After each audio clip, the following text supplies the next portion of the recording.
Hello, everyone, and welcome to the Decatorish Download, your weekly podcast courtesy of Decatorish.com and the App and Media Network.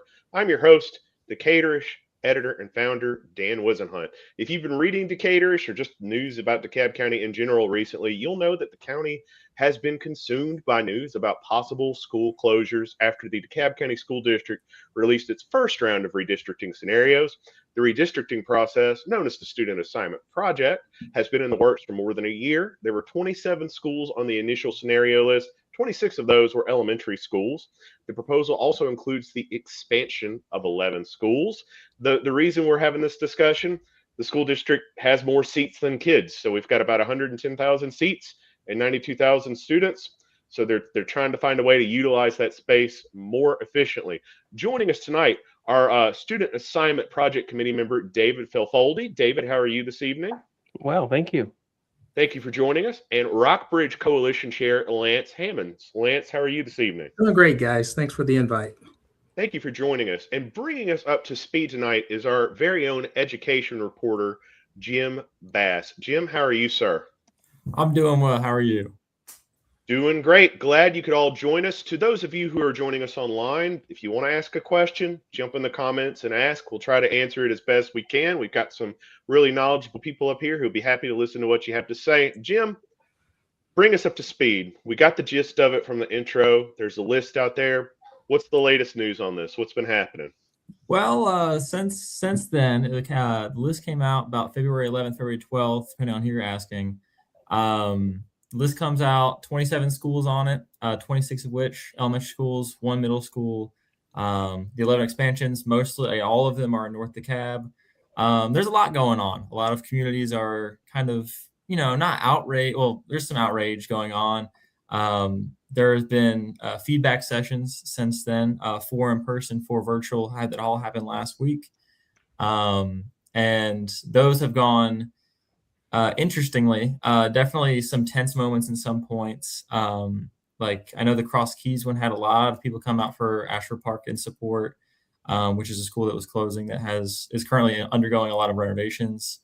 There's a lot to cover with this. So plenty of directions to go. I know the board retreat was also pretty interesting to see because there was some board opposition against how it's going right now. Specifically, board member Tiffany Hogan was very vocal against the way it's been handled and the way it's been communicated to people. HBM, which is the third-party vendor that kind of is not necessarily running the show, but they're definitely the ones kind of presenting everything at the current moment. They have come in under fire from a lot of people. Why is it HBM and not the district saying anything? Who is running the show, Jim?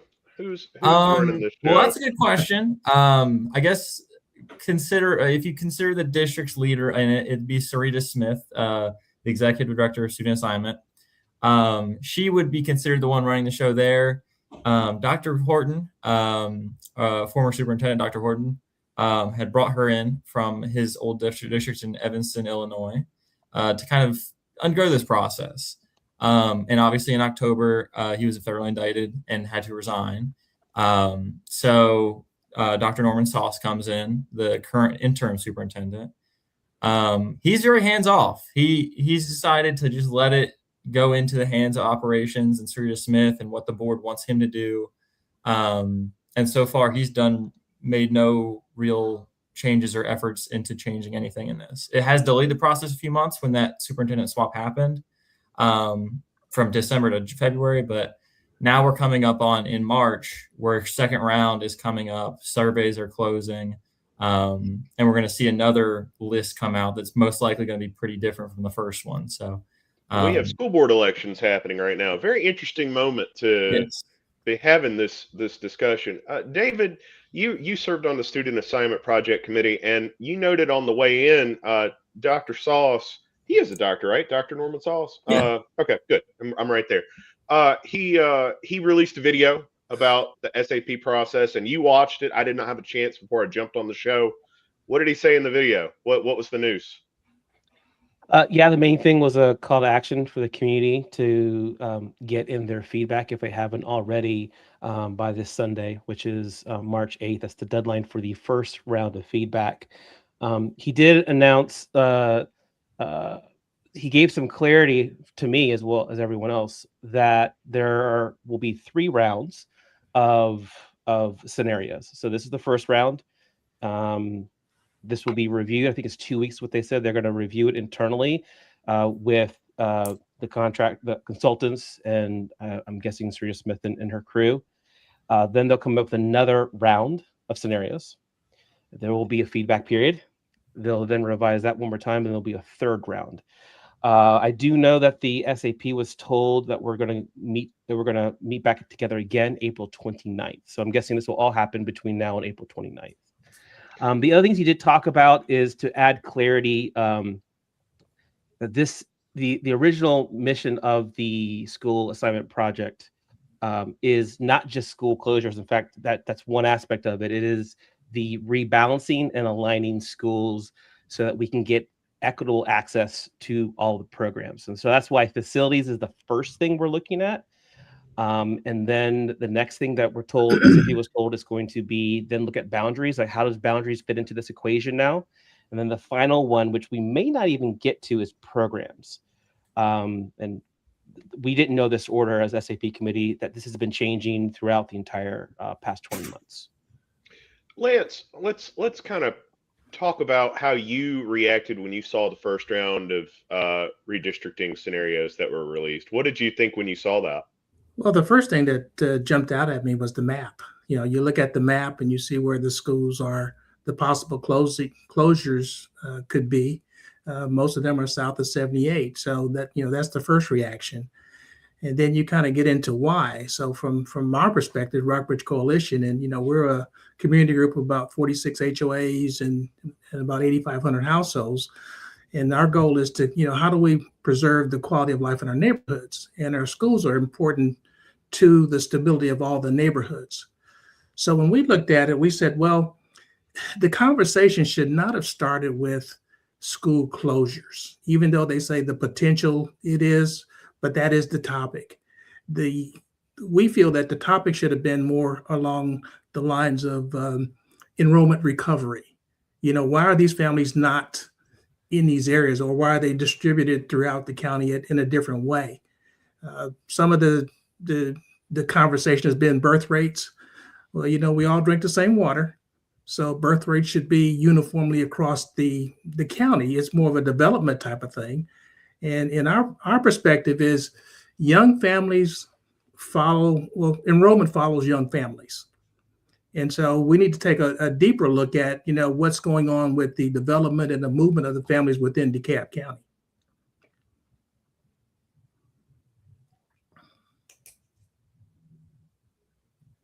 So sorry about that. Sure. Technical issue.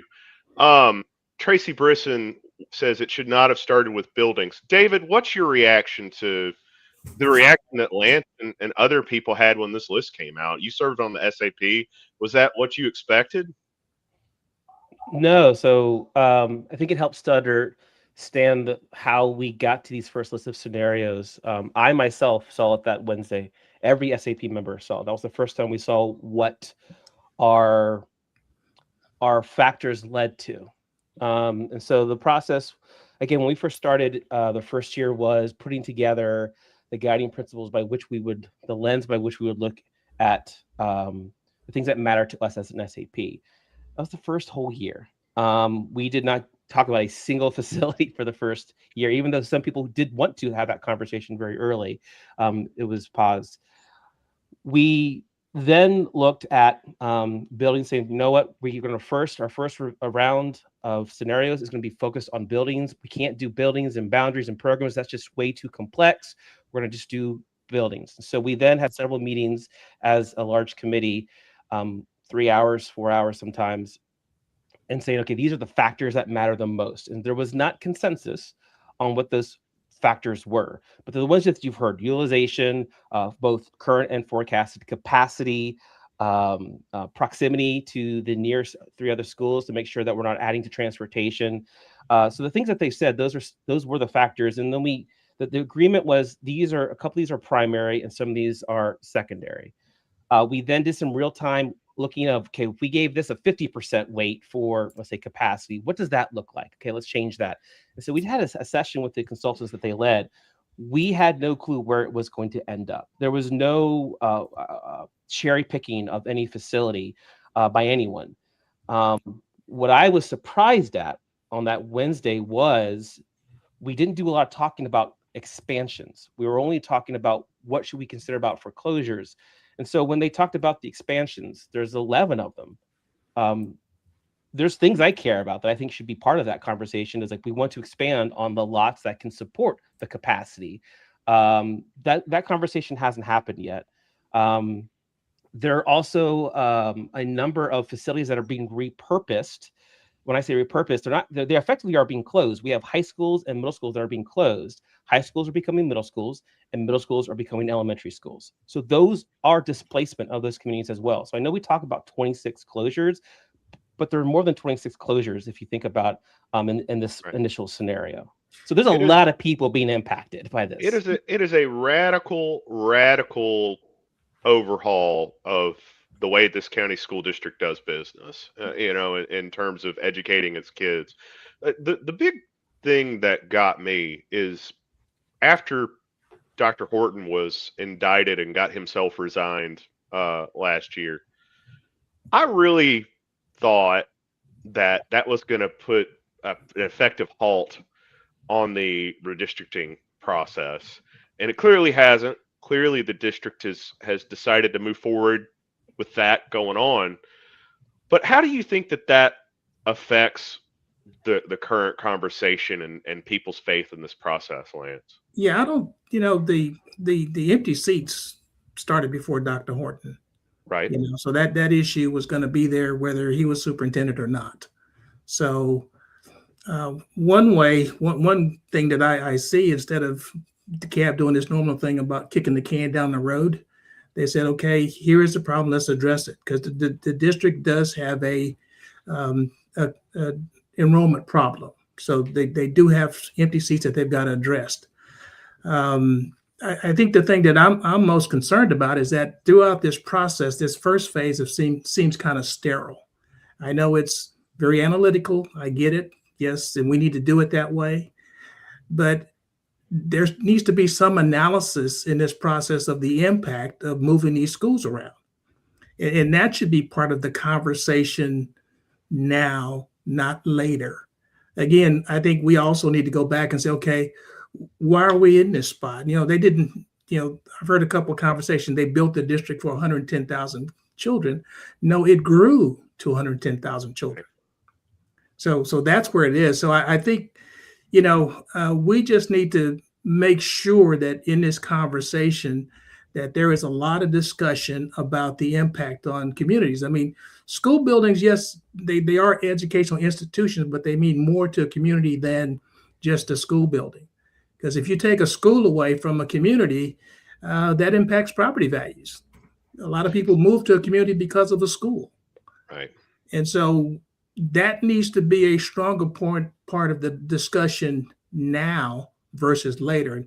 And maybe it's coming in one of the phases, but it needs to be a part of it, because you cannot close a building without having a purpose for that building. You can't destroy it or sell it to somebody without it being repurposed. And I'm really in favor of, if you're going to repurpose it, let's talk about that now and have some really constructive repurposing. I was going to mention, so with the board retreat, I think that's another thing that they touched on a lot, is that first round did feel sterile. They felt like it was very analytical, but they felt like they didn't have as much community impact being discussed. I mean, this is massive for many communities. Like you said, Lance, like it's a really big deal. And I think the board members are trying to emphasize, like, hey, we need to get this to more people, one, and we need to make sure this is more personal of a conversation and not just about numbers. And that's something that was sentiment that was covered in feedback sessions as well. And it's you mentioned for round 2 for the second round of scenarios. I believe they will be discussing what they're going to repurpose and what things potentially will become.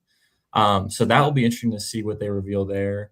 That should be coming later, probably few weeks, probably 2 or 3, depending. But so those will probably be coming soon. But yeah, and to that point, Jim, repurposing should mean more than making the high school or middle school or whatever, because you're still going to have some extra capacity. And what some school districts across the country have done, they've actually, say, okay, we've got a building that's empty. How about repurposing that into affordable housing for younger families to bring them back into an area?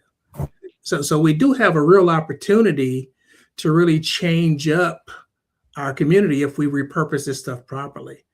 And that's why it's going to be important for our school district to talk to the county government, because they can't do all this stuff on their own. So I hope there's some really good collaboration there so we have a good end product.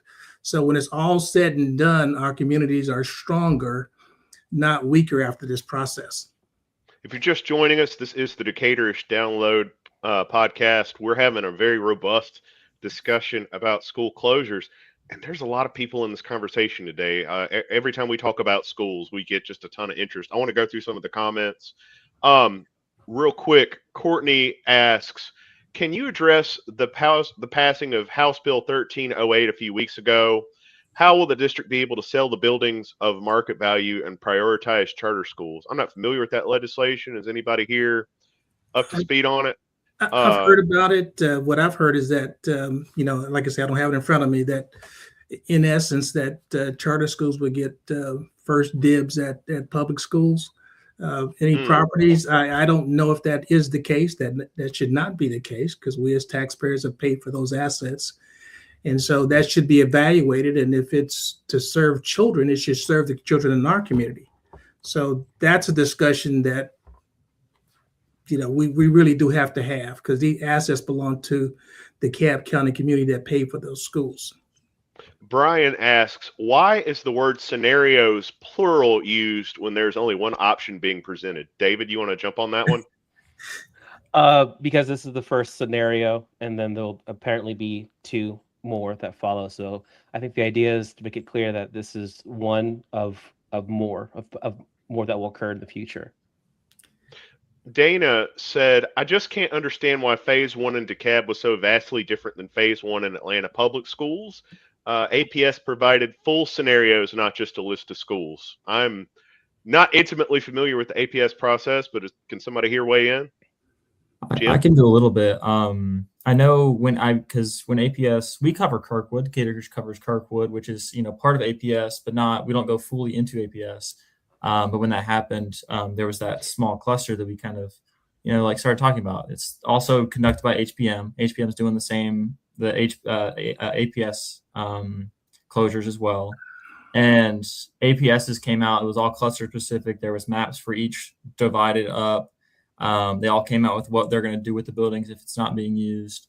And I mean, I don't have an answer to why, but it's definitely a good question to ask. I think, like I had mentioned, I think the second round, they're going to do something similar to what they did with APS, because I think they've described it as going cluster specific, taking like each cluster, seeing what each school is going to be used for if it's not going to be used for actually a school building.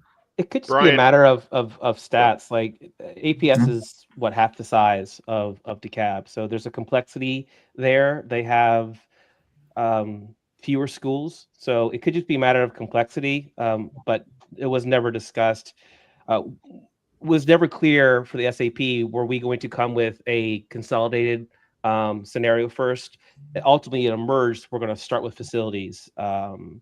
And that's what was first delivered, was facilities, not considering boundaries and not considering programs. In fact, there are some facilities that are not even considered, which is part of my frustration. Is I think there are some facilities we really should give priority, I think, to local schools. So every facility that DeKalb has should be on the table for this conversation, but there's some that are not. In my particular region, Nancy Creek is definitely one that should be on the table, because we are in a region, in a cluster that is one of the few that's over capacity consistently across all the elementary schools.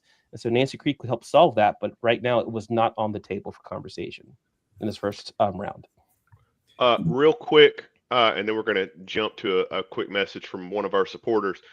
Brian asks, why is there such a lack of data presented with the scenarios? Do you want to tackle that, David? Or yeah.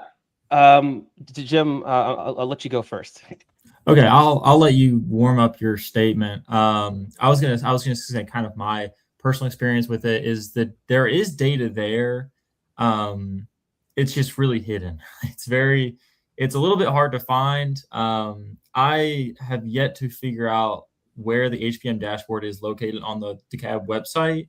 I have just clicked on it through my old articles where I linked it and then just go straight to it. But HPM dashboard, that kind of has what they predict the like FCA and utilization scores will be years down the line. That's kind of what I've used for how they're seeing things and how things are being looked at.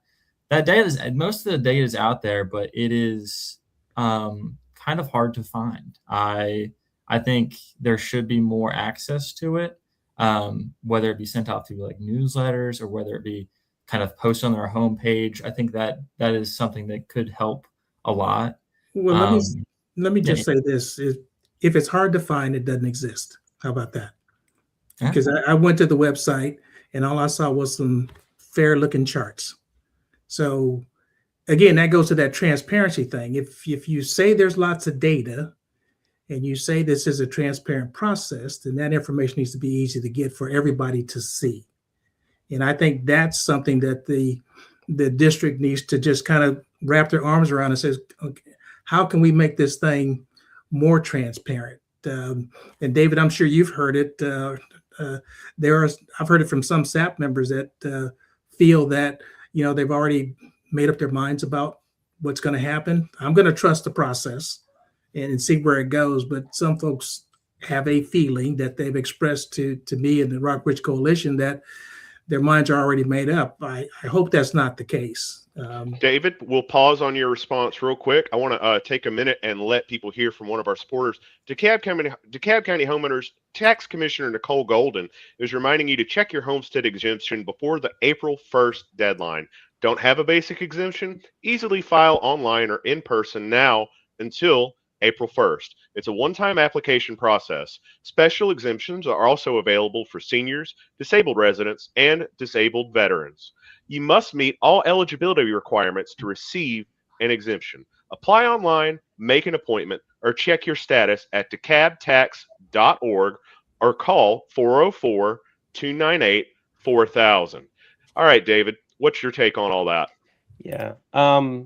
So the first year we were given a lot of data, and it was what are we missing? What do we need to fill in? And so we gave a lot of feedback of we need to see this data, we need to see that data. This data is suspect, or something's wrong with this, is not adding up. So the SAP spent the first year really giving that feedback. That all that data is posted on their website. DeKalb had a redesign and so a lot of that information got shifted, and it's kind of weird. It is there. I will say, if you go to the DeKalbSchoolsGA.org website, you go to the SAP section, it is in there under committee documents, related resources, related data. There is now actually a tab called School Data Dashboard that will get you to the dashboard, Jim. So it is all there. It is not easy to get to. I've spent so much time with this data, probably unhealthy amount of time with this data, and it's not easily digestible. So I will say they have spent a lot of time also training the SAP on how to get to this data and how to look at this data and how to interact with a lot of the tools like the dashboard. So the SAP members, the 150 volunteers or so, they have that advantage of having that one-on-one conversation where the public does not have it. Tracy says the data in the HPM system is also incorrect. It has schools declining 10 to 20% in the fall that have confirmed enrollments that are higher than this year. I think that is something that kind of touches on something that has blown my mind about this is we got schools that are over capacity that are on the potential closure list. And I understand theoretical concept behind that, but in my experience just covering education, typically when that happens, you find ways to expand the school if you can. You don't, because that there's a business aspect to it where you're serving people, you got customers and that's what you want. I don't know if you want to speak to that aspect of it, David. Yeah, because I think that's an important one. Again, the goal is not, the SAP does not exist to close schools. That's not the goal. It is about the equitable access to quality education across the district. So, for example, why would a school that's over capacity be closing? The goal would be to make sure that every facility can optimally provide access to students. And so if you have a school that's over capacity, it's over capacity because it's not large enough. Now, why is it not large enough? There's various factors. One, the cost. It could be you can't find another place to put students. The lot may be very difficult to expand upon. And so in particular, I know this is a lightning rod. It's in my community, Ashford Park. I'm in Chamblee Cluster. So I used to live in Ashford Park. We moved away and we're now in Montgomery. So I know it very well and the community very well. And the reality is it would be more costly to expand Ashford Park on its smaller lot of 7 acres. Could it? Anything's possible. Is it as cost effective of use of money for taxpayers' dollars? No, it's not. Are there challenges with that? Absolutely. What do you do when you're building? All those students, 820 students, have to go somewhere now. So it has to be thought through. Why this matters is because Chamblee Cluster is over capacity for every single elementary school. So we need those schools, which are very small, on relatively small lots, to be enlarged. Our problems in Chamblee are very different from other regions and other clusters in DeKalb. And I think that's the problem, is we're all thinking about closures. It's not. It's how do we make sure that when we repair facilities, when we enlarge facilities, we're using resources as strategically as possible. And sometimes that might mean closing an overcapacity building if that means we can enlarge it or enlarge another one nearby. And so, for example, Chamblee Cluster, there were 2 schools they were wanting to possibly expand as a way to compensate, as a possible way to address the closure of one school. We are. The time has just flown by, y'all. We are getting close to the end of our show. I want to talk real quick because to the people who are watching, that's good. Not just because it's good that you're watching my show. It's also good that you're engaged in this process. Because that's where all of you need to be dialed in on it right now. Because this thing is moving forward, and it's going to go the way it's going to go, dictated by how people participate in it. So I want to talk real quick about what the next steps are. And I'll start with you, Jim. I know there's a survey going on. What are some of the other things that are on the immediate horizon? Yeah, so survey is ending Monday. So if anyone who hasn't given their input yet, they've said that everyone gets one survey answer. I know they were at like 3,000 last week during the feedback sessions. I have no idea what they're at now. That ends Monday, March 8th. So get your opinion in if you haven't done it already. It's going to be really about getting that round 2 scenarios out. And then there's going to be another wave of feedback sessions. And we're going to go through the entire thing again. And then, we're not going to have a decision until November. So there's most likely going to be a lot more discussion to be had here. Lance, what are the next steps for you? The next steps are, continue to go to the community meetings, get engaged. We've got one on March the 12th over at Peace Baptist Church. It's a community-led discussion, and the district will be there. So get engaged. The schools belong to us. I would say, we do realize that there is an issue. We do hope that the district hones in on that the communities are impacted by this. But also the key thing, and it came up in this discussion, is we need to get the transparency where it needs to be. So at the end of the process, we can trust the decisions that are made. Right now, we're not there yet. And just the mere fact that people can't find the data, that's a problem. David, since you've done the thankless job of serving on the SAP committee, I will let you have the last word, sir. I'm taking a vacation right now. So we meet again April 29th. I have it on my calendar. We will be presented there will be a presentation of all of the feedback that's been heard. We are not part of these 3 scenarios. I'll be very clear. We've done our work, and now we are at a pause. That point, we will hear back. We will then present our recommendations to the board. I have no clue what that looks like at all, because I don't know what the scenarios are, and I don't know what the feedback's going to be. So I cannot make any prediction. I'm not someone that believes that this is already going to happen. I'm more of, let's see what happens. If it's the same thing that was put forth, okay. But I don't expect that. I think it's going to look something different. So for me, it's attending these community meetings. If I can, spare more time volunteering, I will do so to be there. And I make myself open for conversation with anyone in the community.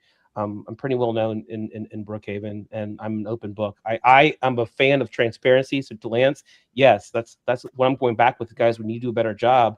DeKalb, get this information more accessible to people so they can understand what's going on. Brian said, so thankful from Decatur-ish, from a Dunwoody resident, happy to be a monthly financial supporter. On that note, you see Jim, he is our DeKalb County education reporter. I learned I can't clone Jim. There's only one Jim. There's only one Zoe Seiler. There's only one of me. We depend on support from our monthly financial supporters. We're doing a supporter drive right now. We're trying to get 300 more paying supporters. You can join for as little as $6 a month. Go to Decatur-ish.com/support. Learn more about how you can sign up. This is the Decatur-ish Download. We stream every Thursday right here on the Facebooks and the YouTubes and the LinkedIn, and we are available as a podcast next day on the App and Media Podcast Network. Next Thursday, we will be here business as usual. However, pay attention. Primary season is coming up, and that is going to mean forum after forum after forum. So I will be here with you on a nightly basis for about a week or so. Look forward to seeing all of you. We hope you will get engaged with our local elections. DecaturishVotes.com is our hub for all elections related news. We're going to announce the forum schedule very soon. To all of you who watched us this evening, thank you so much. We appreciate you being here. We'll see you next Thursday right here at 7 p.m. Have a great night, everybody.